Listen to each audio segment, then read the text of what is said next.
নবী আলাইহিস সালাতু ওয়াসসালাম বলছে যে মান ক্বারাআ হারফাম মিন কিতাবিল্লাহি ফালাহু হাসানাতুন ওয়াল হাসানাতু বিআশরি আমসালিহা।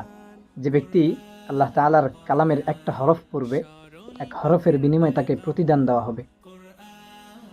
ওয়াল হাসানাতু বিআশরি আমসালিহা, আর ওই এক হরফের বিনিময়ে তাকে 10টা নেকি দেওয়া হবে। আর এই রমজান মাসে তো যে বান্দা একটা হরফ পড়বে তাকে 10 গুণ নয় বরং 70 গুণ নেকি আল্লাহ তাআলা বৃদ্ধি করে দিবে। এবং আল্লাহ তো কোরআনে বলছে যে আল্লাহু ইউদাইফু লিমান ইয়াশা, এবং আল্লাহ যার ক্ষেত্রে চায়, যার বিষয়ে চায়, আল্লাহ তাকে আরো বহু গুণে বাড়ায় দিবে। এই জন্য আসেন না, রমজান কোরআন নাজিলের মাস, আমরা বেশি থেকে বেশি একটু কোরআন তেলাওয়াত করার চেষ্টা করি। আল কোরআন হুজ্জাতুন লাকা ওয়া আলাইকা, মুসলিম শরীফের 223 নম্বর হাদিসের মধ্যে নবী বলছে যে কোরআনটা কিয়ামতের ময়দানে আপনার পক্ষে, আমার পক্ষে, অথবা আপনার আমার বিপক্ষে চলে যাবে। এই জন্য কোরআনকে যদি আমি আমার পক্ষে সাক্ষ্য বানাইতে চাই, তাহলে কোরআন তেলাওয়াতের বিকল্প নেই। এই জন্য আমরা আমাদের জীবনটাকে এই মাহে রমজানে কোরআন তেলাওয়াতের পেছনে সময়টাকে একটু বাড়িয়ে দিই। ইনশাল্লাহ আল্লাহ তাআলা আমাদেরকে কিয়ামতের ময়দানে দামি করে তুলবে এবং কবরের মধ্যেও আমরা